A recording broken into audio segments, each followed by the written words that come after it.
พี่เคสจ่ายแล้วกลัวพี่เคสถ้ามันมีจริงล่ะเคสก็อยากได้เหมือนกันนะเป็นเครื่องบินของเราเลย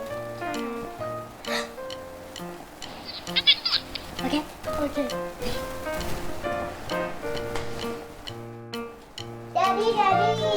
ช่วยพวกเราทำเครื่องบินกล่องกระดาษได้ไหมคะ ได้ครับ อันนี้ไม่ต้องใช้แล้ว เราจะใช้อันจริงเลยใช่ไหมคะพี่เคสใช่ค่ะเราไปเริ่มกันเลยไหมคะ โอเค Brianna Secret Club ฝากเพื่อนๆ กดติดตามช่อง Brianna Secret Club อย่าลืมกดตรงนี้นะคะ สวัสดีค่ะ และพบกันกับ Brianna Secret Club วันนี้นะคะ หนู พี่เคส และก็แดดดี้ก็จะมาทำเครื่องบินจากกล่องกระดาษ เราทำเครื่องบินจากกล่องกระดาษ เพราะว่าเพื่อนๆ request เยอะมากเลยใช่ไหมคะพี่เคส ใช่ค่ะ เราก็จะมาทำกันได้โอ๊ะ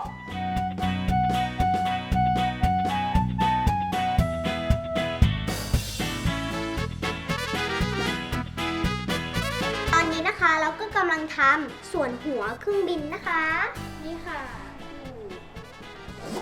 มันเหมือนเครื่องบินมากเลยนะคะใช่ค่ะจริง แล้วเครื่องบินจากกล่องกระดาษ อันเนี้ยมีงบประมาณเท่าไหร่คะ ใช้งบประมาณเท่าไหร่คะเด็ก ๆ0 บาท ๆ0 บาท จริงๆค่ะ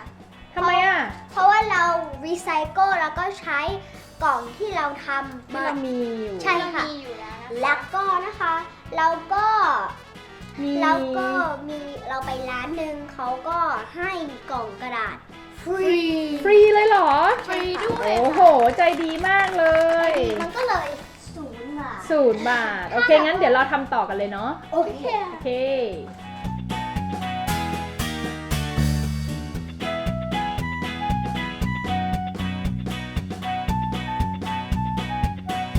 โอเคนะคะ ตอนนี้เราเสร็จ 50% นะคะ และตอนนี้หนูก็กำลังจะติดเทปตรงท้าย ส่วนหาง ใช่ ใช่ไหม ค่ะ คะของเครื่องบิน นี่เป็นเครื่องบินประเภทไหนพวกไทยเป็นเฮลิคอปเตอร์เหรอ หรือว่าเป็นเครื่องบินธรรมดามั้ง เครื่องบินธรรมดามั้ง อืมอ่าตอนนี้เรายังไม่ค่อยเห็นเท่าไหร่ แต่ว่าเดี๋ยวเราต้อง เดี๋ยวพอเราเสร็จ เอาไปดูข้างนอกเนาะไป ค่ะ บินข้างนอก อันนี้จะเป็นเจ็ตหนูคิดว่านะคะ อืมเดี๋ยวเราดูกัน อุ้ยอันนี้เป็นหน้าต่าง ใช่ไหมคะ ใช่ไหมคะพี่ ใช่ค่ะ น่าจะเป็นแบบว่า อุ้ยมุดไปได้ด้วย เข้าไปได้ด้วยอ่ะ เป็นประตู เป็นประตูหน้าต่างอะไรประมาณนั้นน่ะเนาะโอเค ใช่พี่ค่ะอู้ลุ้น โอเคค่ะ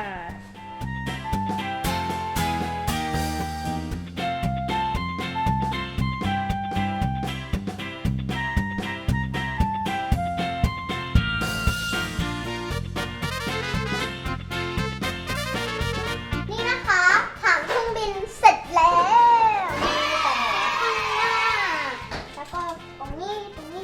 แบบนั้นนะคะแล้วก็ติดเทปแล้วก็เราใกล้เสร็จแล้วนะคะ ในส่วนหางนี้นะคะดัดดี้ก็จะใช้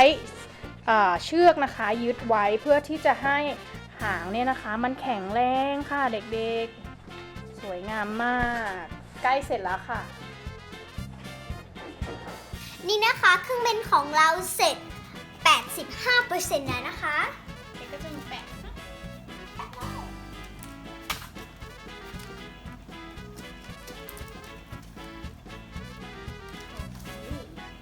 เดี๋ยวพี่เคสเราเข้าไปเอาไหม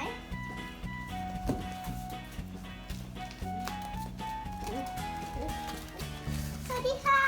เชิญเข้าเลยค่ะ เบียน่าเป็นแอร์โฮสเตสหรอ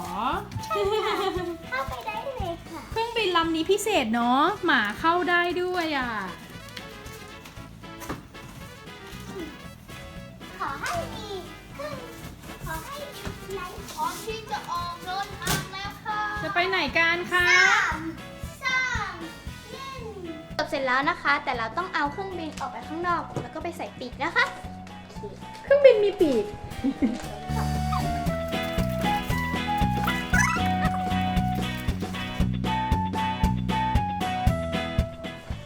นี่เครื่องบินของเราใกล้เสร็จแล้วเหลือแค่ใส่ปีกเอง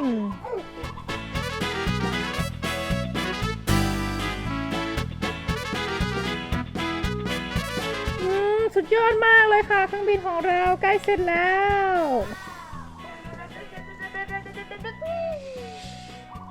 ก็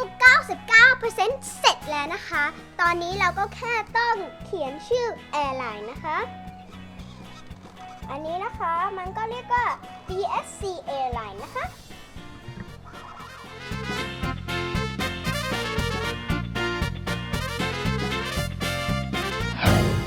สายการบิน BSC Air พร้อมให้บริการแล้วนะคะ ตอนนี้นะคะเราก็จะไปที่ภูเก็ตไทยแลนด์ เชิญค่ะ สวัสดีค่ะขอดูสวยนะคะ ก็จะไปภูเก็ตไทยแลนด์ใช่ไหมคะ ใช่ค่ะ ที่นั่ง10 ดีนะคะ ค่ะ ขอบคุณค่ะ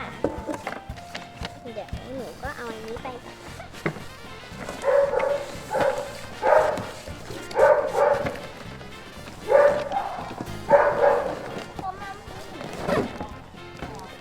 โอเค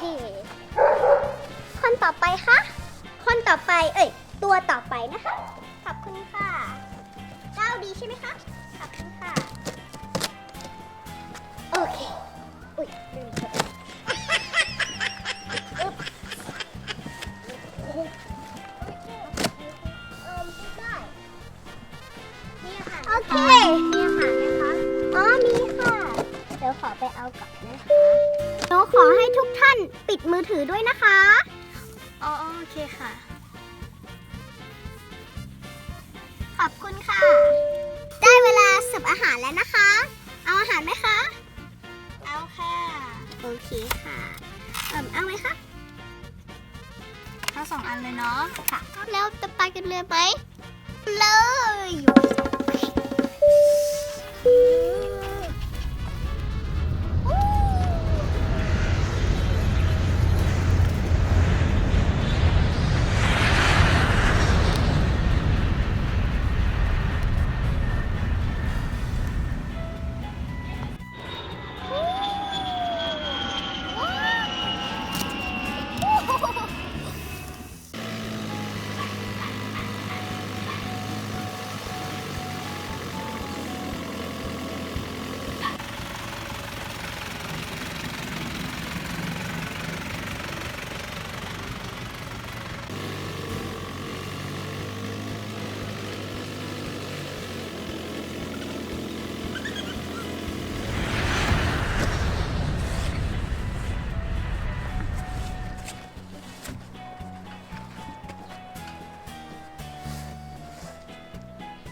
ขอบคุณนะคะที่ใช้บริการ BSC Air นะคะ ค่ะ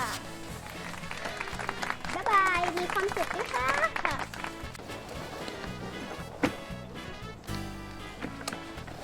นี่ค่ะ ขอบคุณนะคะ ค่ะ บ๊ายบาย เดี๋ยวเราต้องปินกลับแล้ว บ๊ายบายเอเชีย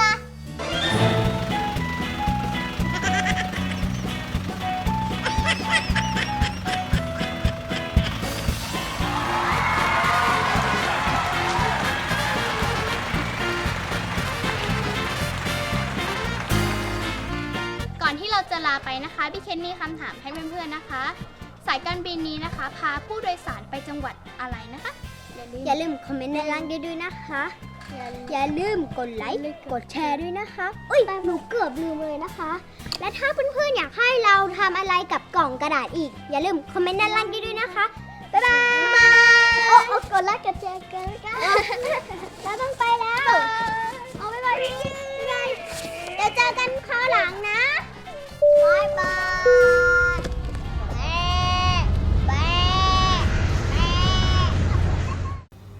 ขอบคุณมากนะคะที่ดูวิดีโอของหนู ถ้าชอบกดไลค์